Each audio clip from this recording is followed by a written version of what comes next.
Schaut euch mal diese Brotscheibe an. Die ist so saftig und weich und besteht zu 50% nur aus Kernen. Wie ich das Brot gebacken habe, das zeige ich euch jetzt. Am besten nehmt ihr euch so eine große, breite, flache Schüssel. Darin kann man am besten arbeiten und füllt als erstes 280 Gramm Haferflocken rein.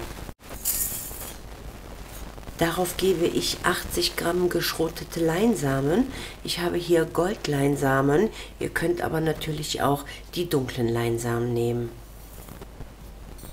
60 Gramm Sonnenblumenkerne. 30 Gramm Goldhirse.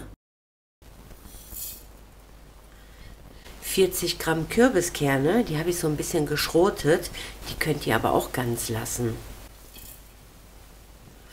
15 Gramm Sesam, 18 Gramm Flohsamenschalen und 2 schwache Teelöffel Salz. Das sind alle trockenen Zutaten und die vermische ich jetzt erstmal gründlich.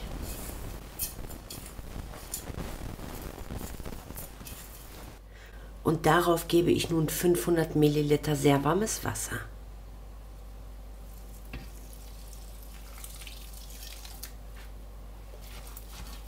Ich vermische das Ganze erstmal ordentlich.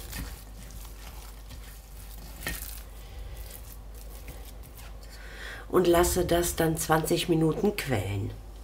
Vorab aber, wer zu Hause glutenfreien Sauerteig hat, sollte unbedingt etwas von seinem Sauerteig da reingeben. Falls ihr keinen Sauerteig habt, zeige ich euch hier oben rechts in dem Video, wie ihr das ganz einfach herstellen könnt. Ich entnehme jetzt 40 Gramm von dem glutenfreien Sauerteig. Hier habe ich also meinen Sauerteig. Ihr könnt theoretisch auch getrocknetes Sauerteigpulver nehmen. Ansonsten lasst der Sauerteig einfach weg und macht mit dem Rezept dann ganz normal weiter. So, ich vermische meinen Sauerteig jetzt mal so ein bisschen.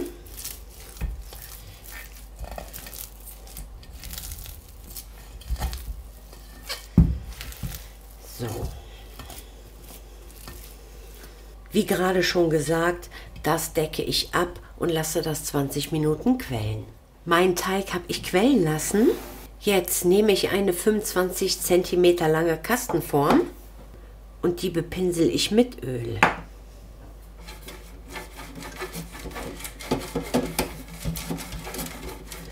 Den Boden und die Seiten. Sollte eure Backform allzu zerkratzt sein, dann nehmt ihr besser Backpapier. Den Teig knete ich nochmal richtig durch. Ihr seht, die Konsistenz hat sich komplett verändert. Die Haferflocken sind nicht mehr so grob. Das hat sich richtig schön alles verbunden. Mein Teig ist gut vermischt und den fülle ich mir in die Backform.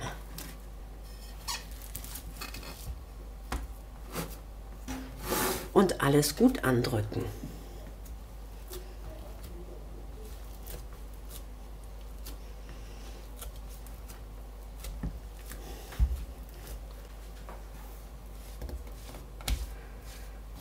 Jetzt nehme ich mir noch mal ein bisschen Öl und bepinsel die Oberfläche.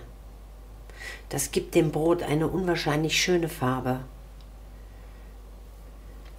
Ich heize jetzt meinen Backofen vor auf 190 Grad Ober-Unterhitze und backe das Brot anschließend für 70 Minuten. Solange mein Ofen vorheizt, decke ich das Brot nochmal ab. Das Brot sieht so lecker aus. Schaut mal, wie schön das von oben aussieht, wie appetitlich und wie toll die Farbe von unten ist. Es sieht richtig lecker aus. Boah, das ist ganz zart. So, und jetzt schaut euch das mal an. Sieht das nicht lecker aus? Oh mein Gott, seht ihr das? Wie weich das sogar von innen ist.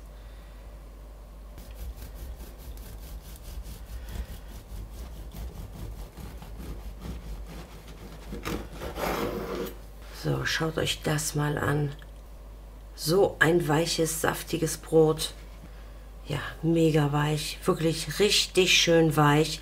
Richtig saftig. und noch besser im Geschmack. Boah, riecht das lecker. Oh mein Gott, riecht das lecker. Ja, das war's von mir. Ich wünsche euch viel Spaß beim Nachbacken. Lasst es euch schmecken. Wir sehen uns beim nächsten Mal.